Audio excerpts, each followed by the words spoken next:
Hi, my name is Derrick Cruz. I work with the Sydney Institute of Marine Science and the University of New South Wales as a marine scientist and primarily looking at restoration of marine habitats. So most of that is kind of surrounding the important biogenic habitats. So that mostly includes seagrasses and seaweeds, primarily crayweed and a seagrass called Posidonia.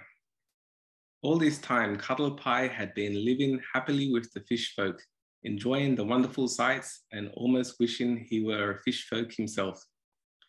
Ragged Blossom was so glad to have him. Anchovy and John Dory were so kind to him. Obelia was so wonderful. She was taller than Anne and wiser than ever.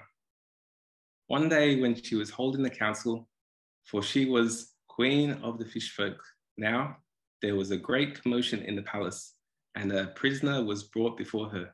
Throwing himself down, the Banksia man pleaded for mercy. What has he done? Asked Obelia. But without waiting for an answer, she rose from her throne and hurried to her thinking room. She had scarcely counted a lapful of pearls when she sprang up, and spilling the pearls as she ran, rushed into the council chamber. The villain, she cried. Throw him to the sharks. He and his black shadows have taken our ragged Blossom. They have cast her into the bottomless sea, where the days are as nights. I have seen it. Throw him to the sharks. Away with him. At these words, the councillors turned pale, for in fish folkdom, no thought is so dreadful as the fear of the bottomless sea. There is just one chance, said Obelia. Send Cuddle Pie to the fish sauce shop. Alone? Gasped John Dory. Yes, alone, commanded Obelia. A shudder ran through the council room. Give him his words and let him go, said Obelia. A little while later, Cuddle Pie, trembling but brave, pushed his way through the great swing doors of the mysterious fish sauce shop. As he went in, the shagged head of a Banksia man peered out of a window. At the same moment, a little black and white fish swam into a niche just over the doorway. It was Frilly. Say the words, called a loud voice as Cuddle Pie entered. Cuddle Pie started back. On each side and in front of him were the open mouths of hungry-looking fish. Rows of sharp teeth glistened all around him. Say the words, repeated the voice. Cuddle Pie was stiff with fear. He couldn't remember one word, yet he had said them over and over all the way. Too late.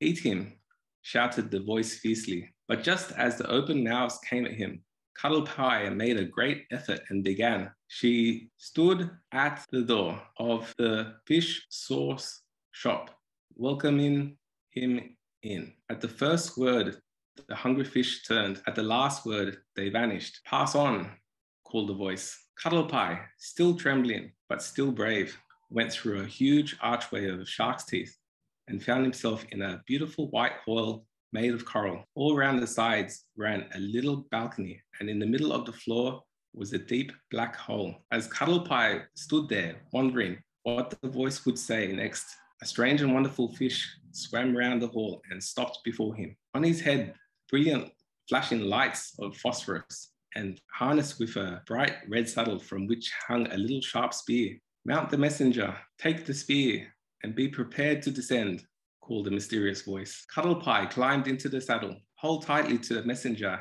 and say the words, commanded the voice. Cuddle Pie repeated the words. At the sound of the last word, the messenger dived into the black hole, clinging to the harness with one hand and clutching his spear in the other. A terrible noise in his ears and a dreadful fear in his heart. Cuddle Pie descended down, down, down into the bottomless sea. All was black dark. Cuddle Pie shut his eyes. He could not bear to look at it. Presently, he opened them.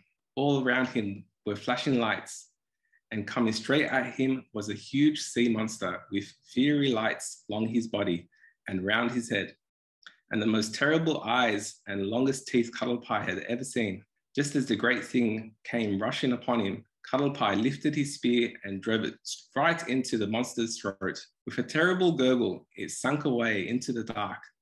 But before him was another great sea monster.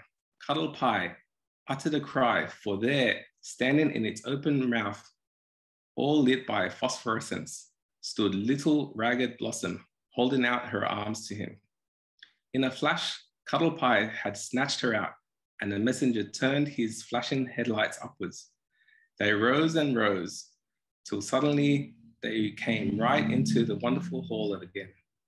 As they came to the edge of the balcony, the great voice said, "Say the words." Now Cuddle Pie was so excited at having found Ragged Blossom that he stammered out. "She stood at the door of the fish horse shop. Well, come in.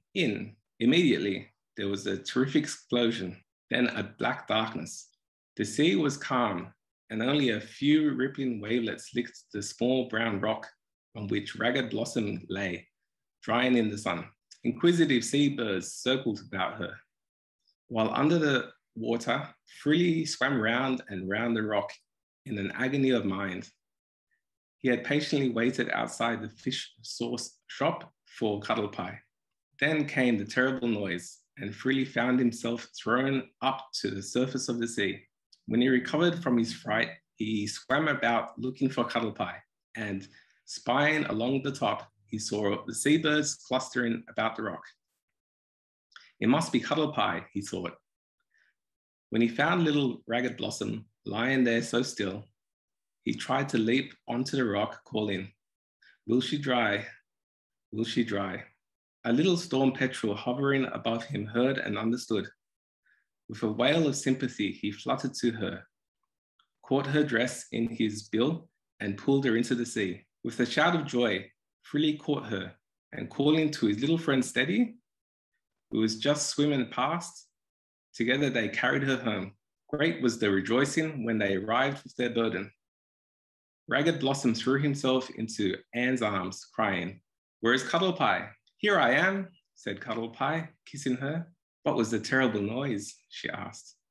"It was a sea quake," answered Obelia. The fish sauce shop was blown apart, and all the Banksia men and the giant octopus had been thrown into the sharks. "Who did that?" asked Ragged Blossom, shuddering. "I did," said Obelia. "How did Cuddle Pie escape?" asked Ragged Blossom. "It was the messenger," answered Obelia. "Here is my own wonderful fish. You see, I laid a trap to catch the wicked octopus." "Why did I get blown up?" asked Ragged Blossom. "It was an accident, dear little jellyfish," said Obelia, smiling. "That will happen." Alas, strange to tell, not many days later, when Cuddle Pie and Ragged Blossom were walking in Anne's lovely garden, another accident happened. A great fish came rushing over the wall, his dark nose shining and his eyes glistening. Swift and straight, he darted at the children, and before he could even cry out, he had opened his huge jaws and swallowed them up. Then with a swish of his tail, he turned and rushed away, away, away.